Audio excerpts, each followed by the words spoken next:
Okay, in this video I'm going to show you very quickly how you can watch BBC iPlayer films from anywhere.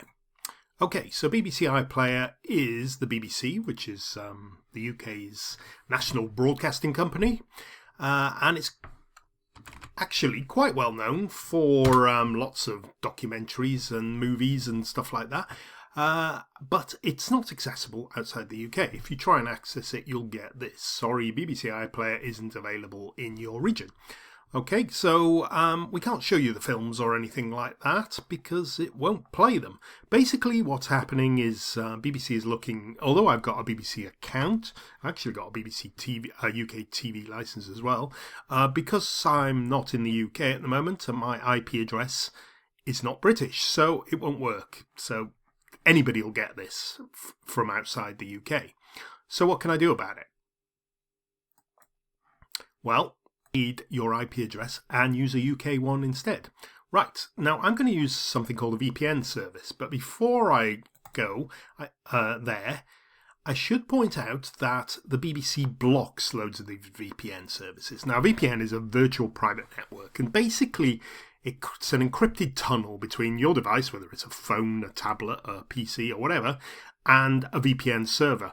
It's primarily used to to encrypt your data and keep all your details secure. It's very advisable if you're traveling on holiday or you use the internet to access things like webmail or banking when you're outside your home network.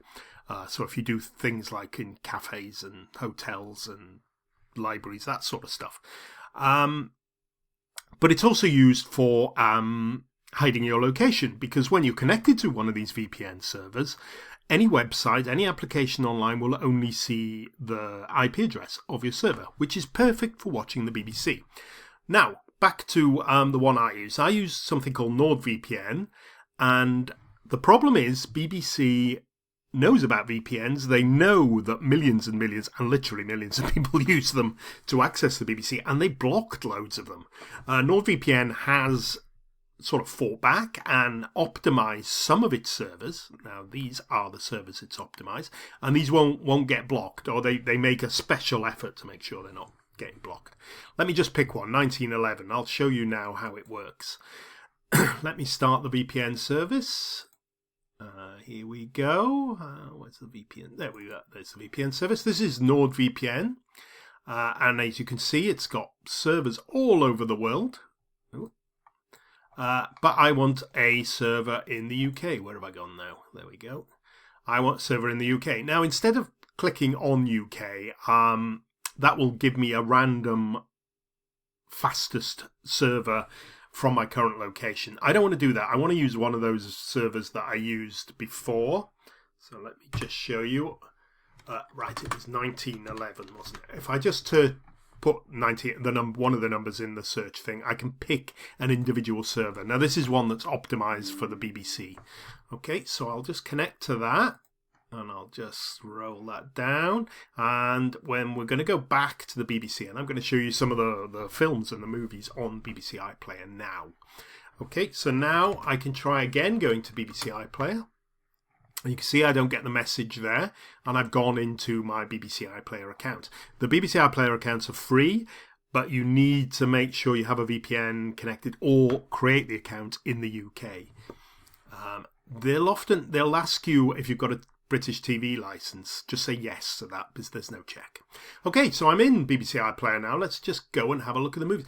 There's so much in BBC iPlayer. You don't really need a satellite or a cable subscription if you've got the BBC and you speak English, because there is so much real quality entertainment there. But I'm going to go to the categories now and show you the films. Now, most of the content on BBC iPlayer is there for usually about a year or so. And sometimes much longer. Movies aren't over quite as long. They generally sort of recycle over 30 days or so. So if you see a film you fancy, don't put it off forever. This is currently what we've got. My favourites. The Outfit is a really good film. Absolutely fabulous. Is very, very funny. Let me just show you, what did I notice? There's lots of really good kids programs. Swallows and Amazons I can recommend. It's Arthur Ransom's famous book, and it's a family film, but it's good fun. I can definitely recommend Darkest Hour, particularly relevant now, I think, at the moment, and it's the story of Winston Churchill with his back against the wall. It's a really, really good film. If you haven't seen it, watch it. And there's lots of history things. You're never going to get the biggest blockbusters on BBC iPlayer. There's lots of films here, and there's lots of Scott of Antarctic with John Mills, for instance, is, I think, about 50 years old. But it's a cracking film, more than that, in fact. And there's some great films there. There's a few hundred, I think, if we go to A to Z there. How many? 4, 8, 12, 16, 20, about 40 per page. And there's about 400 odd films at the moment. There's some really good films in there, some really rubbish films as well. But you'll get a lot of variety. Remember, if you see a film, don't say, oh, I'm going to watch it next month or after, because they might not be there for that long. You can find out if you click on each film. They will usually tell you how long it's got. This 21 Bridges, which is actually a good film as well, is available for 20 days, for instance. So that's how you watch BBC iPlayer films from anywhere in the world. I hope that's helped somebody, and thank you very much for watching. Bye for now.